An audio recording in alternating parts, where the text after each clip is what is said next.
Good afternoon, my friends. This is the Grimflayer. Hope you're all doing very well today, and I am here to bring you PLAGUEROCK, which is a spin-off of our beloved Golgari midrange or green-black the rock archetype in Modern. So, if it wasn't already obvious, the reason behind the naming convention is that we are main decking 4 copies of the Plague Man himself, Plague Engineer.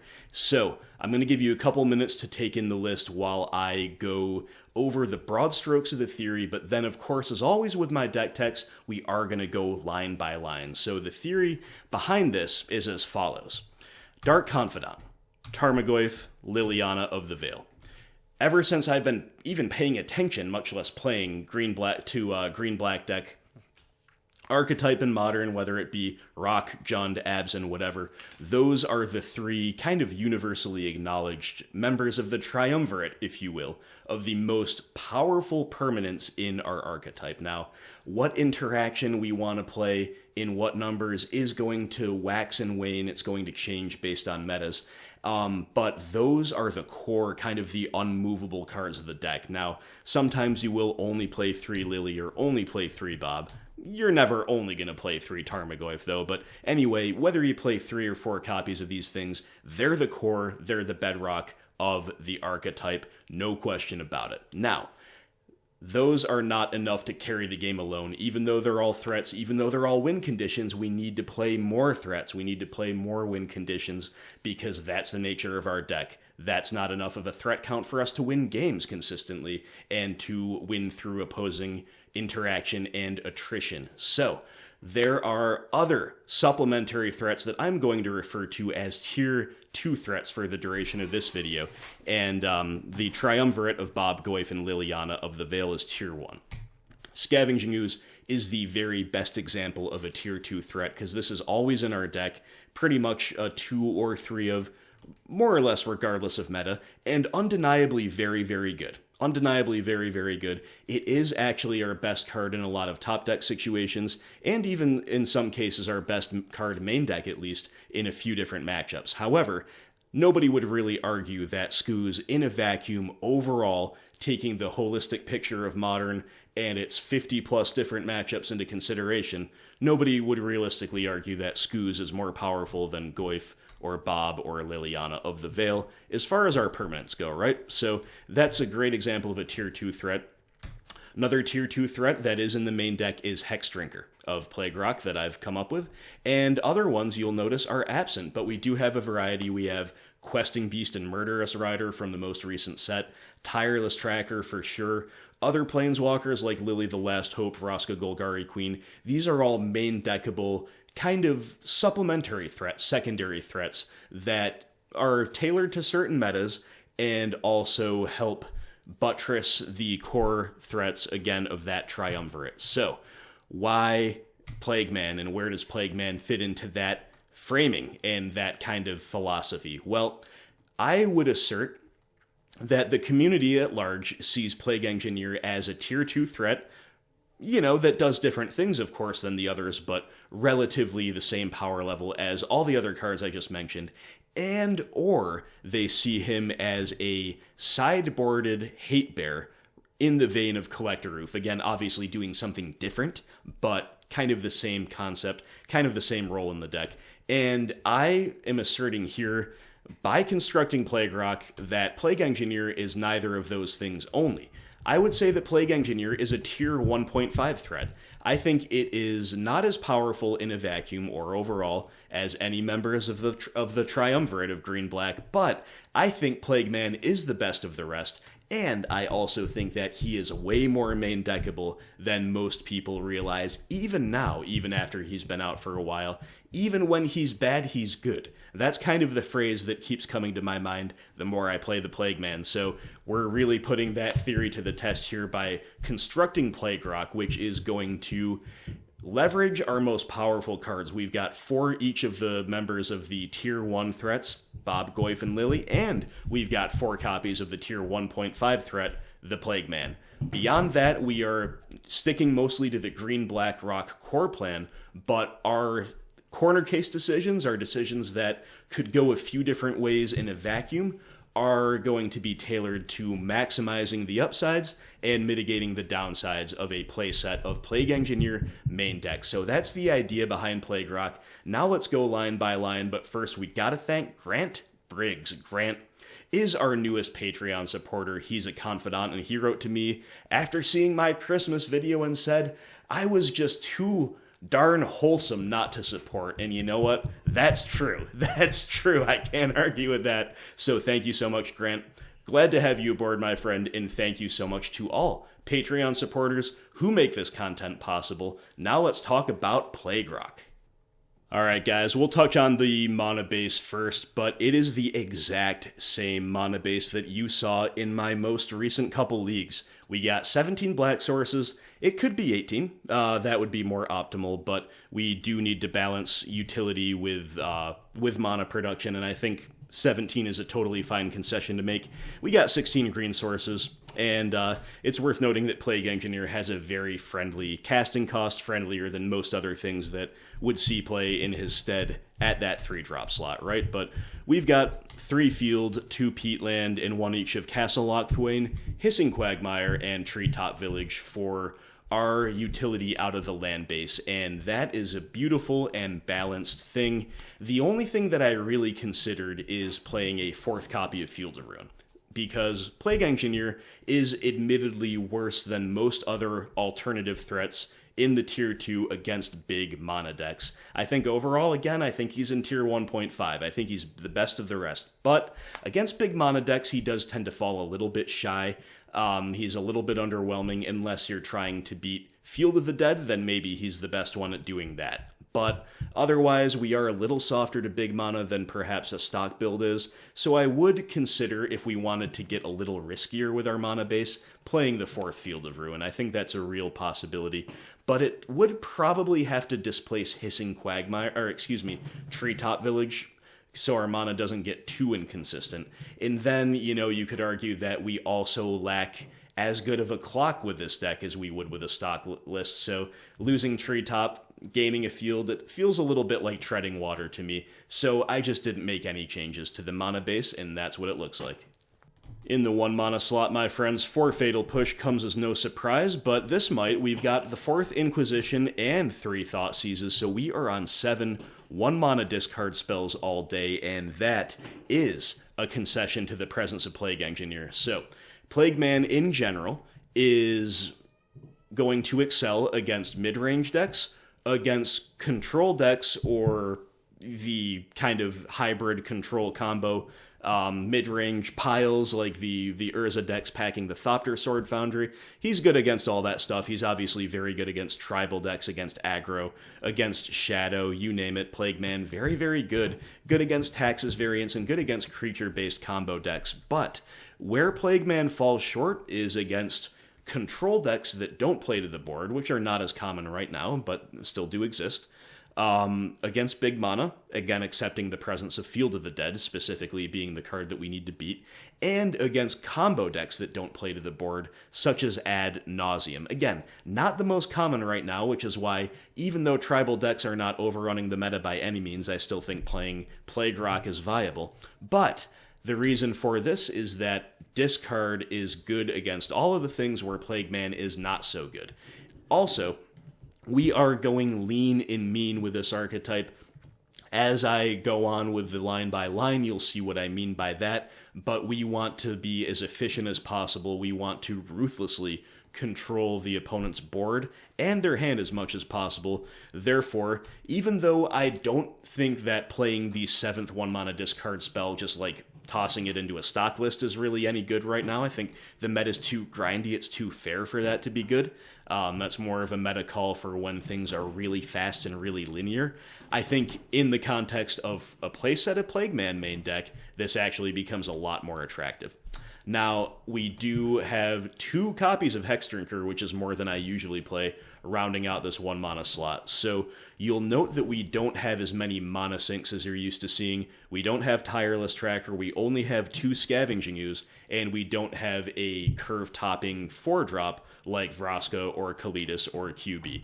So, Hexdrinker is going to serve a few different purposes here. Number one, it is going to be the arguable best clock out of all of the tier 2 threats that we have, because not only is it just a card that can win you the game when no other card can win you the game by breaking huge board stalls or by shrugging off anything the opponent could possibly have under most circumstances when you get it to level 8. It is also surprising how often a Savannah Lions backed up by Disruption and then eventually supplemented once the dust settles by more threats is going to end the game in a reasonably timely fashion before the opponent can draw out from under our Disruption. So Hexdrinker, I think, is going to be a necessary supplement. I think it plays better alongside Plague Engineer for a variety of reasons than other tier 2 threats do, and Hexdrinker also benefits from us playing an increased number of discard spells because, of course,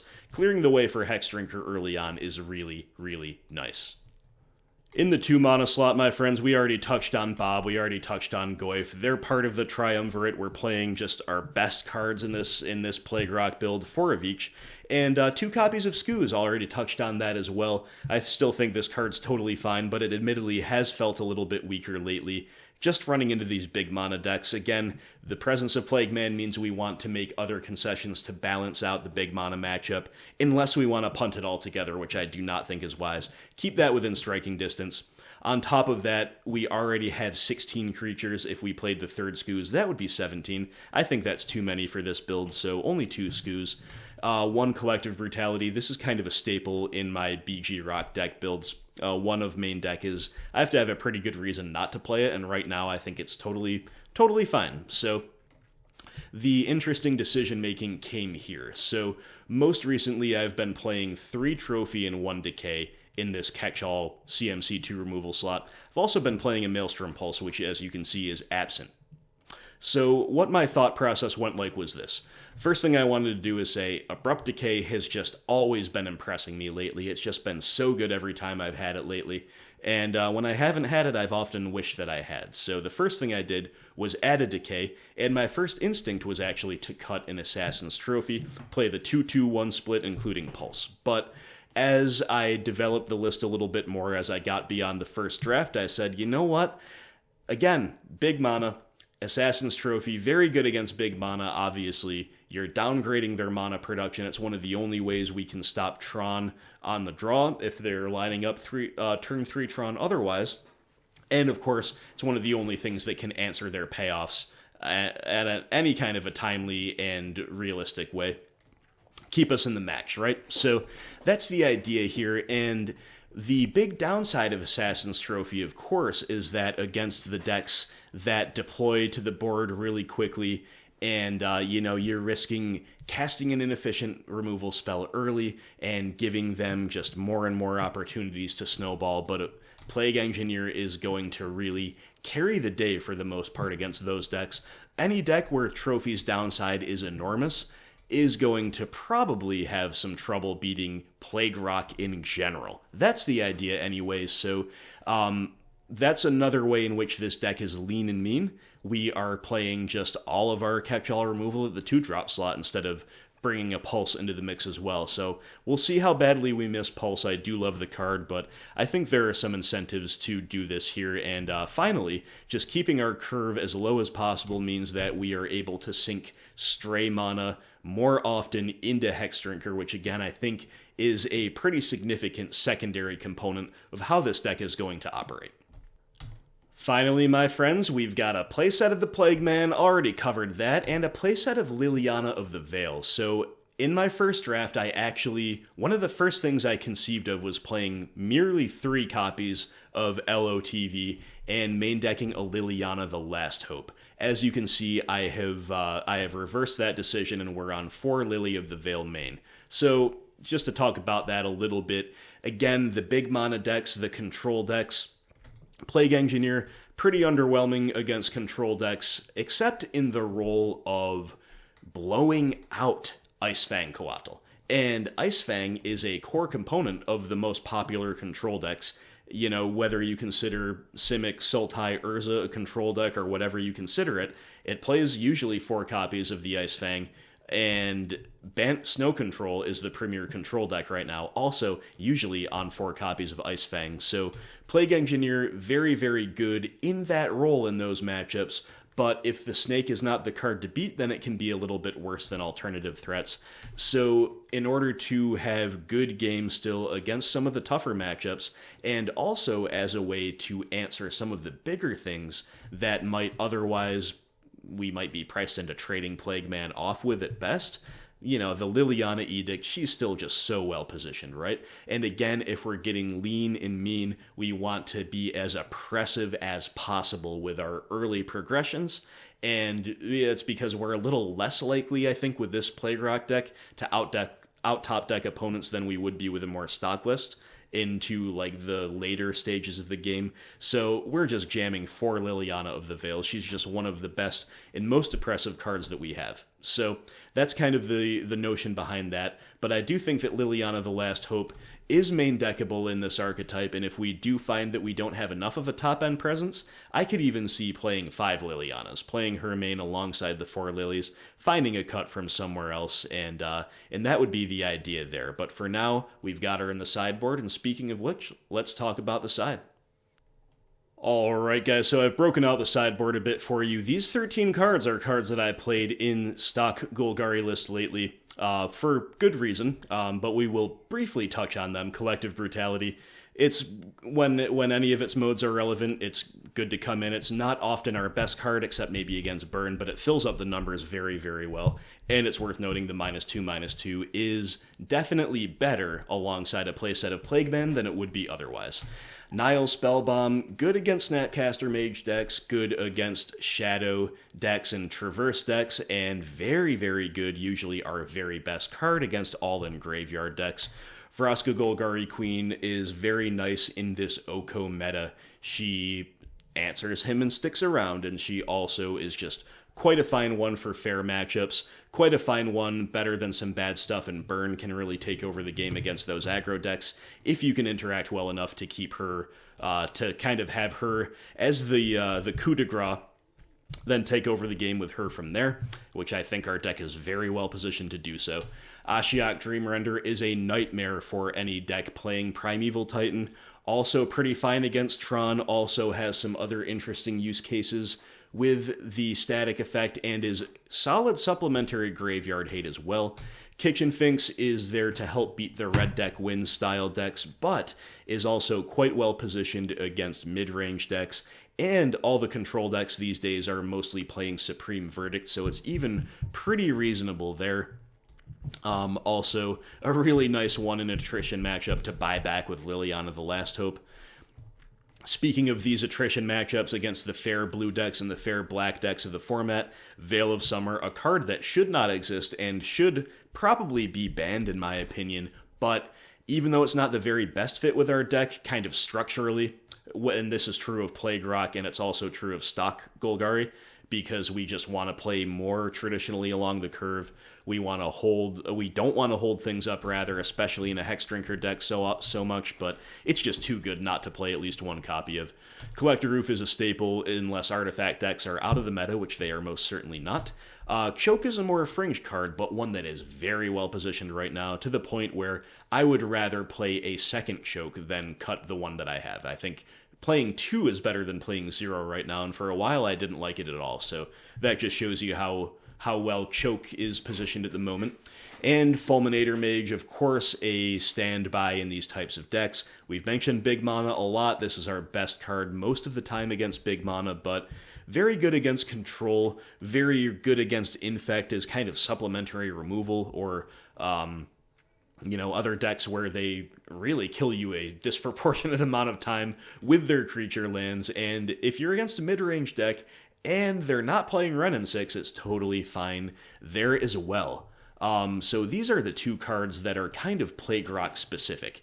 Now, of course, all of these cards are subject to change, more so than the main deck based on the meta. I think the main deck 60 is really determined by my Plague Engineer related theory and it all kind of flows from the presence of a playset of the Plague Man. That was some alliteration for you, but the sideboard, of course, is more subject to change, less subject to the presence of the theory behind PLAGUEROCK, but these two are kind of PLAGUEROCK specials, if you will. Liliana the Last Hope, look, never a bad card, really, to have in your 75, especially in the sideboard, and I hate to say this, because I love this card, but the sad truth is that she is kind of outclassed these days by other planeswalkers that can help control the board and can help generate value. I think Renin 6 and Oko are the two most egregious examples of cards that just kind of mostly do it better than she does overall. That said, we of course don't have access to those cards in these two colors, so Liliana the Last Hope is kind of just our value-oriented sideboard walker alongside Vraska, but I really do like her, again, alongside Plague Engineer. Buying back a lot of these cards is going to be live. Makes Fulminator Mage even better, because you can loop that. It's a little slow, but it's very oppressive. And also, her -2/-1 is going to pick off more things than it would otherwise alongside the Plague Man. Again, very, very oppressive overall. Before I move on to the final card, I do wish to kind of segue into something interesting. So, a good way to tweak this 75, let's say, actually, no, we do talk about Damping Sphere first. That's actually an even better segue, so quickly talk about Damping Sphere. I am actually a little bit, I'm probably lower on Sphere for our deck than just about anyone you'll meet. I think it's overrated for us. I don't think we really want static hate pieces for the most part, unless they do something that nothing else can do, like Ashiok. Ashiok's search hate does something that nothing else can do for us, so that's why Ashiok is good, even though static hate pieces are not inherently good fits in mid-range decks.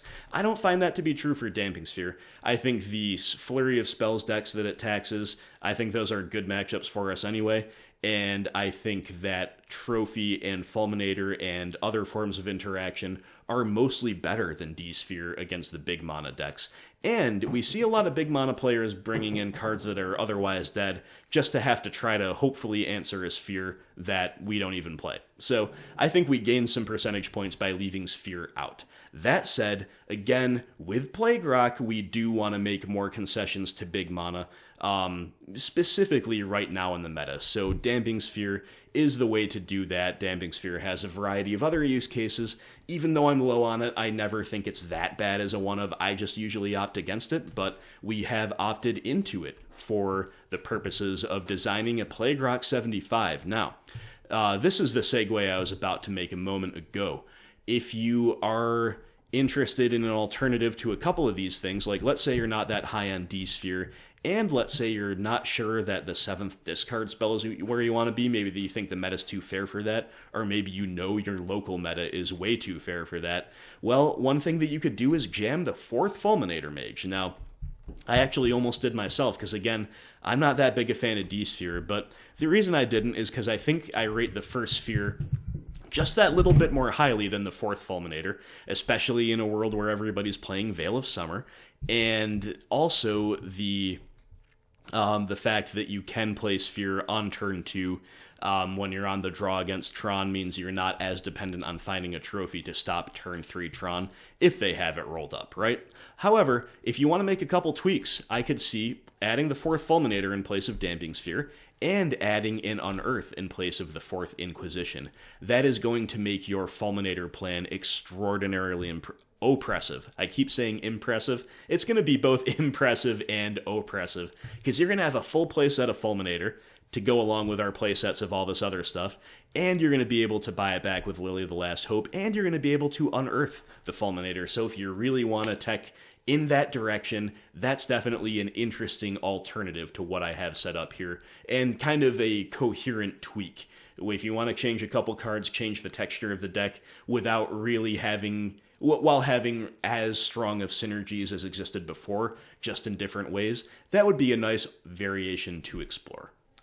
Alright, my friends, so that was my foray into trying to develop the sub-archetype, or the spin-off, whatever you want to call it, from Golgari midrange, from modern BG the Rock. We're calling it PLAGUEROCK, we're jamming 4 Plague Man main deck, and we're doing so because it is more main deckable and stronger than most people realize. In my opinion, I think it is a true tier 1.5 threat, a cut above the supplementary threats, the best of the rest, a very, very strong card to go all in on. And it also, this is one thing I didn't mention at the beginning, it also gives Rock a more coherent identity than other 3-color fair decks, whether it be something as similar as Jund or something as disparate as, like, the Sultai Oko decks. Going all in on Plague Engineer, specifically main decking them, does give us a different role. It gives us a different niche. And I'm not claiming that it's going to be better than stock BG the Rock right out of the gates, but I think if we take our time and try to structure it as favorably as possible, this is, again, it's just one of the best cards we have access to. It just really is. So, again, might not be the perfectly optimal time to try this. I think maybe like 3 or 4 months ago in the meta, this would have been actually really, really strong. But I do think it's still viable right now, and it is worth us as a community figuring out whether this is anywhere near as strong as stock Rock and how to improve it if there are improvements available, so that when the time comes where this really would be the best way to play the Rock, we're all ready to go, we're familiar with it, we know the ins and outs, and we're ready to spread plagues across the land. So to that end, my friends, I do, as always, encourage you to leave your feedback in the comments. Let me know what you think about all this. You have any suggestions, we'd love to hear them. I'll try to read and reply to every comment. We'll talk it out, we'll figure it all out, and there you go. So this was PLAGUEROCK. This is my first brew of 2020, and I hope it is going to be viable, and I would love to hear if any of you take it for a spin. I would love to hear your thoughts on it. So that is about that. Let's leave it there. Thank you once again to our newest confidant, Grant Briggs. If you're enjoying this content, Patreon is the very best way to give back. Links to that and to my sponsor are in the description below, and I will talk to you soon. I hope everybody out there has a wonderful, wonderful day.